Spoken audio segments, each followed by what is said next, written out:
Okay, a geometric series is the sum of geometric sequence. And what's a geometric sequence? It's when you have a common ratio, right? So you have the very first number A, and the next number is obtained by AR. What's the next number? AR squared. AR squared, and then AR cubed, and so on and so on. And series means what? Addition of sequences. Addition of sequences. Very good. Okay.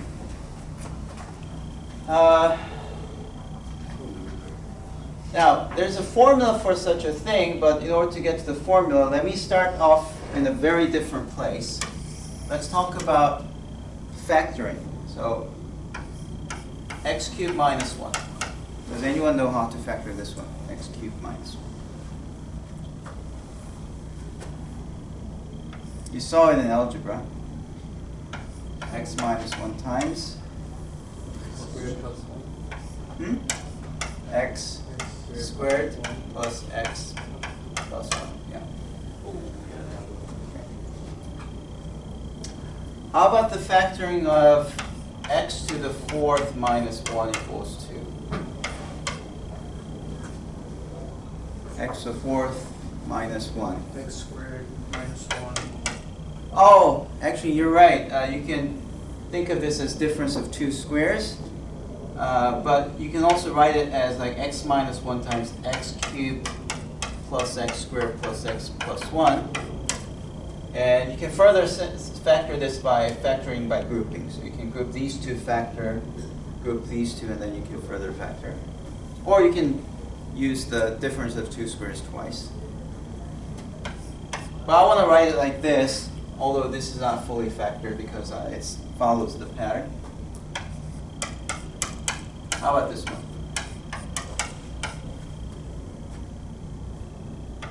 X to the 4th. X to the 4th plus x to the 3rd plus x squared plus x plus 1.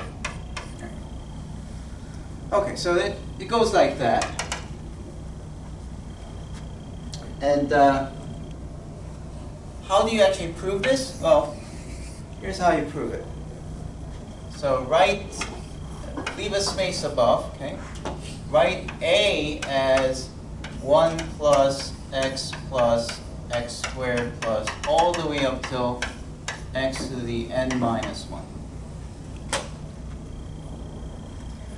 And then right above it, write the same thing but multiplied by x.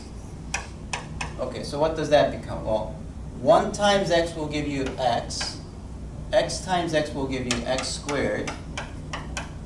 And then, well, there's x to the n minus 2, which becomes x to the n minus 1 when you multiply by x, and this will become x to the n when you multiply by x, right? So that's what you get, and I intentionally shifted this. I left a blank space here so that every terms will be aligned. What should I do now? What do you want to do? Not add them. Subtract them. Yeah. If you subtract, then you can think of A as 1 times A, right? So that x minus 1 times A is what you get on the left side after factoring the A out. Right? xa minus 1A would be x minus 1 times A. On the other side, 1 is subtracted, so it's minus 1, and then you have x minus x, which is? Negative x. No, x minus x, which is? 0. 0. X squared minus x squared? 0. Everything cancels except? X to the n minus 1. No, this one even canceled, and this is the sole survivor, which is x to the n. I guess it's hard to see it from that side. Okay, and now replace A by what we started with, and here's what we get. You can write x to the n minus 1 as x minus 1 times 1 plus x squared plus all the way up till x to the n minus 1. Because that's the definition of A, right? Now, switch these around and you'll see that this is what we just proved. Okay, Now, what does this have anything to do with the geometric series? Well, you can now think about the partial sum Sn of the geometric series, which is by definition 1 plus, not 1, sorry, A plus AR plus all the way up to AR to the n minus 1. That's the geometric series? So you just- It's a geometric series, which is a finite one. It's a finite geometric series because you're moving to the next one by multiplying by r. So AR squared, AR cubed, and all the way up to AR n minus 1. Now, you might wonder why I stopped at n minus 1. That's because from 1 through n minus 1, this much is n minus 1 terms. Therefore, if you start from here, it's 1 more than n minus 1, which is n terms, right? So I'm really calling this Sn because it's the first n terms added up of a geometric sequence. Okay?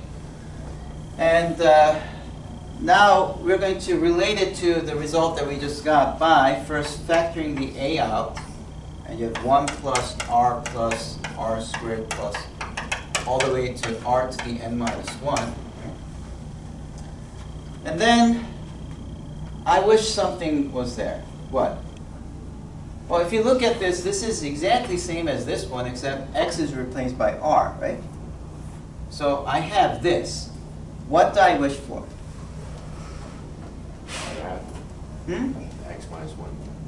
Yeah, in our case, R minus 1. r minus 1. I wish that was there. Okay. Well, can you just write that down there? No. So for this equality to hold, what should you do? No, divide. Because r minus 1 is multiplied, you divide. Okay? Then these two are the same.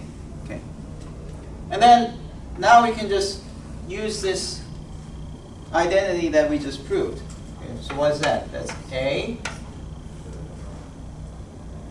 What's that? What's this times this? This times this is? X to the n minus 1? Yeah, but it's not x for us. What is it? R. R to the n minus 1 over r minus 1. Okay, so that's the partial sum. Okay. Back to our definition of an infinite series. An infinite series, when you add something from 1 through infinity, the value of this is defined as the limit of the partial sum, right? And that's why I got the partial sum.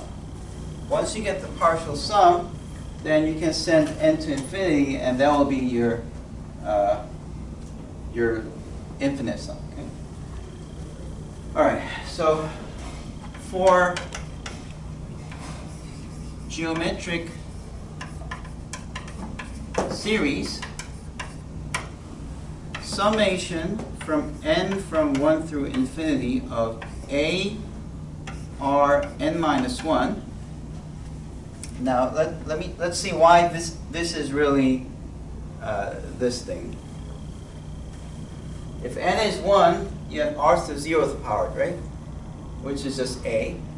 And then the next number is n equals to 2. When n is 2, 2 minus 1 is 1, so ar, that's the next term. And then you get ar squared and so on and so on. Right? So this is exactly this sum added until infinitely many terms.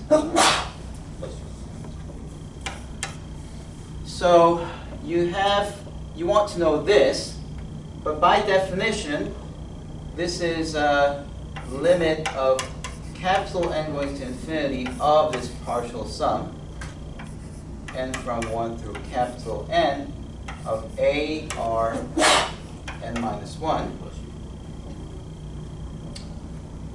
Now, unfortunately, we already used the n for the index, and this is the partial sum from a, ar, all the way until ar. When capital N replaces n, you get ar capital N minus 1. So here we have a formula when it's small n minus 1.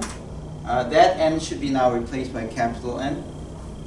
So I want to say that this limit is now limit capital N going to infinity of partial sum with capital N instead of the lowercase n, which is now equal to limit of n going to infinity of a times r to the capital N minus 1 over r minus 1.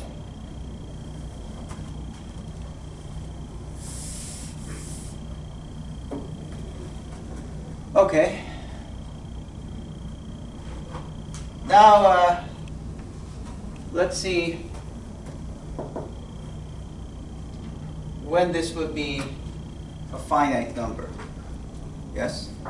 Is it capital N minus 1 or R2? No. It's minus 1 is downstairs. Okay.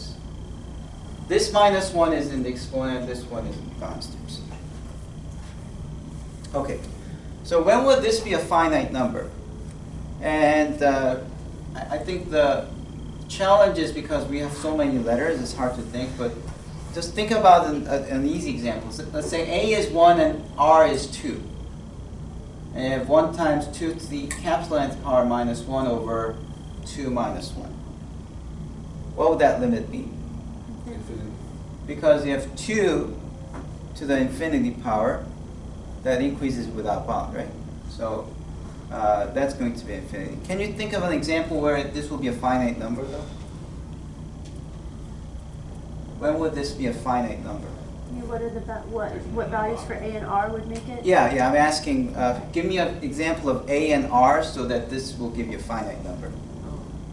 2 times Well, Yeah. A really doesn't matter, right? 2 times It's really e to the infinity. no. E to the n would be infinity still. Oh, we gotta keep n. No, n is your limit, so that we don't have any control over. A and R are the ones that we pick. 0. Okay, well, if A is 0, then everything's 0. So, yeah, but then this is even trivial. So we're going to have a condition that A is not equal to 0. What about R equal to 0? Okay, when R is 0, then it's just A and then 0, 0, 0, 0. That doesn't really, well, could be possible. 0 to the Yeah. infinity Okay, is so still 0. yeah, right. So that's one example. R being 0 would be one example. A is A. It doesn't really change anything, but if R is 0, that will be converging. Any other examples? R being what? R being 1. 1.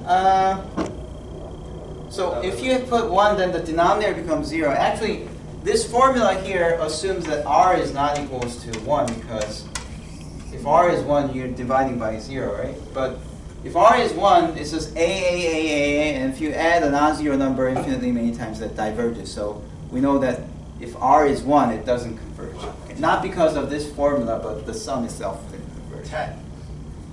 10 is going to go to infinity really fast. 10 to infinity, infinity. Yeah. 2 we already did. It's going to infinity. 0.3. See, you guys are lacking imagination. Yeah. All you could think of are just integers. You should think decimals. But I thought N could only be an integer. Huh? Just said 0.3. No. N could only be an integer. R and A can be yeah. anything. Okay, so R could be 0.3. Mm. 0.3 to the infinite power is 0, right? Or 0.5. Okay, so in general, when would this be a finite number? It's a decimal. It's less than 1. It's less than 1, right? Okay, so at first you might think, oh, R has to be less than 1 and it's going to convert. But there's still another problem. What if R was negative 2? Wait, I have a question. Yes. I think converge. What is that? I still don't understand. Okay, so yeah, so vocabulary lesson here. Converge, diverge.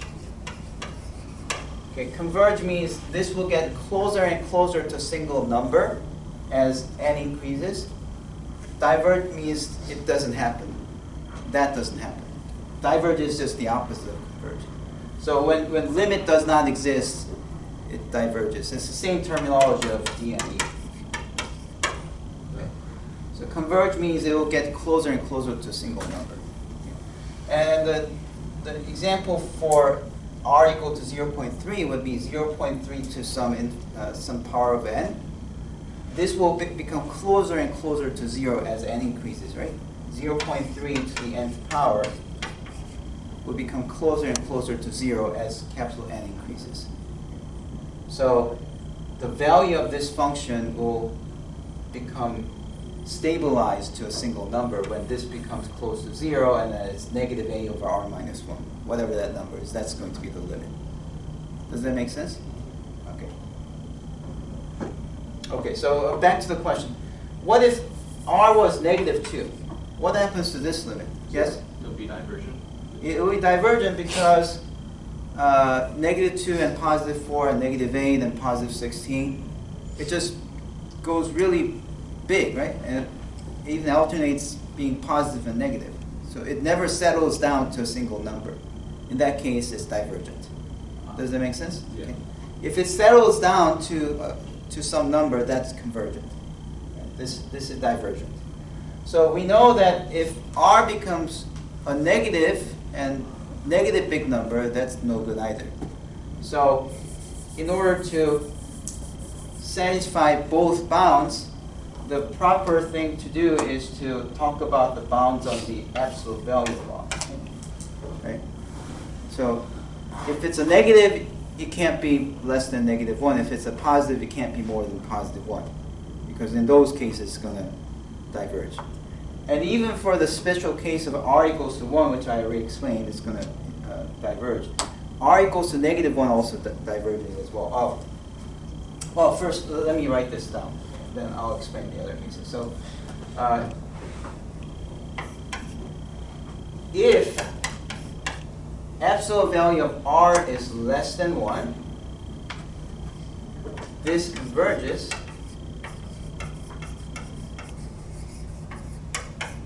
Well, where would it converge to? When this is 0, if this is true, then r to the n will get closer and closer to 0. And you have a times negative 1 over r minus 1, which is negative a over r minus 1. And you can multiply negative top and bottom to make the top look like positive, and it will be negative r plus 1, which is the same as 1 minus r. So that's the important formula. Actually, for my class, I don't need you to know this one. It's really this one that you have to memorize. So for the entire class today, if you can remember this formula, then you're good to go. Okay? That will be the most important formula. However, let me explain what happens when this condition is not satisfied. Of course, if the absolute value of r is bigger than 1, then it's going to, the absolute value of r to the n will increase to infinity, so it will never settle down to a single number. But what if r is negative 1? That's the only thing that we haven't talked about. Well, in that case, the infinite geometric sequence will be like a, and then ar is a times negative 1, which is negative a.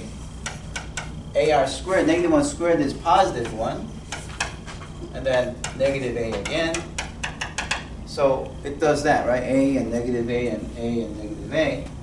And our assumption is a is not 0, but let's say a is positive for now. Okay? In such a case, if you add even number of terms, what would you get? And you can pair them, right? If there are even number of terms added, you're going to get? An even number?